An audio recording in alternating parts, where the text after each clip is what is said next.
Recently, I hosted what probably will be my last Retro Swap Box for my Patreon supporters. A Retro Swap Box, if you don't know, is a box where someone takes a large flat rate box from the USPS Priority Mail flat rate box. They fill it with all sorts of retro goodies, mostly games, but also you might have some DVDs or comic books, something like that, and they send it to a person on the list. That person takes out whatever they want, but they have to fairly replace it, and then they send the box to the next person. So it's kind of like a mystery box, and it keeps going around until it comes back to the first sender. That would be me. So I'm going to show you what I put in, what various Patreon supporters took out, and then what was in the box when I finally got it back. So here is what I put in the box to begin with. We have Pinball Hall of Fame, the Gottlieb collection for the PS2. We also have boxing for the Atari 2600, as well as some Viewmaster reels for Adam 12. Also put in Mega Man 11 and Pac-Man Championship Edition 2 for the Xbox One, Caesar's Palace for the Sega Genesis in a rental case, The Tick, the entire series on DVD, brand new, Capcom Classics Collection for the PS2 with manual, Great Football in box for the Sega Master System, Clubhouse Games for the Nintendo DS, Word Fun for the Intellivision, an Animaniacs Happy Meal toy, Yankyo Alien for the original Game Boy, a Galaga Tiny Arcade, some Bazooka Joe Bubblegum, Super Godzilla for the Super Nintendo, Wheel of Fortune for the Sega Genesis, a Dactar 4-in-1 cartridge for the Atari 2600, Galaxy Force 2 for the Sega Genesis, Armor Battle for the Intellivision with overlay, some Big League Chew bubblegum, an Oregon Trail Micro Arcade, Sonic 2 for the Game Gear, a Mario Kart Hot Wheels, more Animaniacs Happy Meal toys, some Young Indiana Jones trading cards, some Star Trek trading cards, Paperboy, Gyrus, Gradius,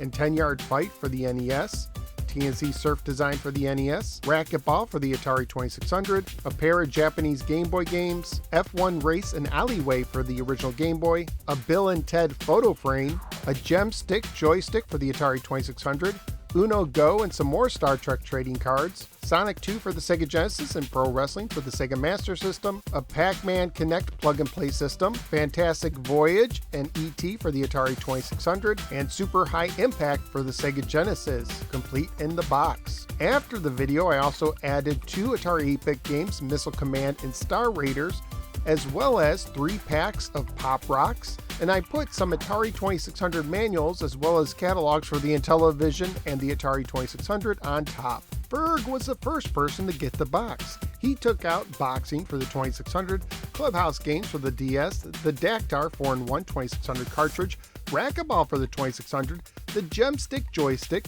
Alleyway for the Game Boy, Star Raiders and Missile Command for the Atari 8-bit computers, the Bazooka Bubblegum, and the Big League Chew Bubblegum. I will show a picture of what Ferg put in the box, as well as what other people put in the box at the end of this video. Dial-Up Chronicles is next. He took out the Oregon Trail Micro Arcade, Galaga for the Atari 7800, Ms. Pac-Man for the 7800, a Galaga Tiny Arcade, Kung Fu Master for the Atari 2600, an Intellivision and Atari 2600 catalog, as well as Missile Command and ET Atari 2600 manuals, and a sealed pack of Star Trek Next Generation trading cards. Then it was Ellis Greger's turn to take some stuff out of the box.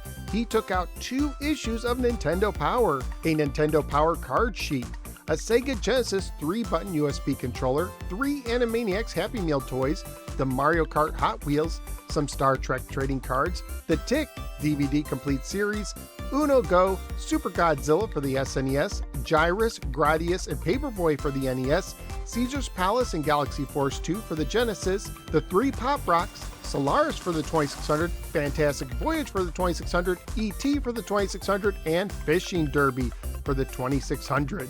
After that, it was time for the box to return to No Swear Manor. One cool thing about these kind of boxes is the participants are encouraged to reuse and decorate the box, and when I got it, there was a bunch of stickers both inside and out. So inside the box, I got some Dots Homestyle Pretzels. Never had these before, and they were gone within 24 hours. Also in the box was a Choose Your Own Adventure book, some more 2-minute mysteries, books that are right up my alley, a bunch of manuals, a bunch of Mario slap bracelets, some post-it notes for some reason, Thundar the Barbarian, the complete series on Blu-ray, a Justice League Batmobile, a deluxe edition. Some of the Star Trek cards were still there, as were the Adam 12 Viewmaster reels, and Guna for the Atari 2600, a nice little homebrew, an 8BitDo mini controller, an American Online disc for 100 free hours, and more slap bracelets, and the Bill and Ted photo frame. Capcom Classics came back, the 25th anniversary Mario DVD, a disc to load Juno on your computer. Pinball Hall of Fame came back, Mega Man 11 for the Xbox One, and Pac-Man Championship Edition 2 also for the Xbox One came back. Some more of the cards came back as well. Namco Museum 50th anniversary and Intellivision Lives, both for the GameCube. Lightning Force for the Sega Genesis in the box. Thunder Force 3, a 10-set edition. Great Football for the Master System came back. Some Mario stickers, more manuals. Super High Impact came back. Wheel of Fortune for the Genesis came back. River Raid, Star Trek, Space Dungeon, and Pango, all for the Atari 5200. A Sega Dreamcast mouse. Armor Battle came back, more slap bracelets, and Word Fun also came back for the Intellivision. Nicktoons Unite for the Game Boy Advance, Pro Wrestling for the Master System, and Sonic 2 came back, and a Naruto game for the Game Boy Advance. This is very cool. House of Danger, a choose your own adventure board game. I've been looking at this on store shelves and been interested to try it out. And Sonic 2 for the Game Gear came back, and so did the Japanese Game Boy games, as well as F1 Race and Hyakio Alien. And I also got a 1987 Topps Traded baseball card set, and 10-Yard Fight came back, as well as TNC Surf Designs. But I got a Life Force, which is sold and now mine. So due to various reasons, including all the work that goes into these and the rising cost of shipping, I've decided that right now I don't plan to host any of these anymore in the future, although I am open to the possibility of participating in a retro swap box in the future. So thank you to all my Patreon supporters who participated and all my Patreon supporters who support the show. Let me know what some of your favorite items are from this box in the comments below. Click like and subscribe, and I will see you next time.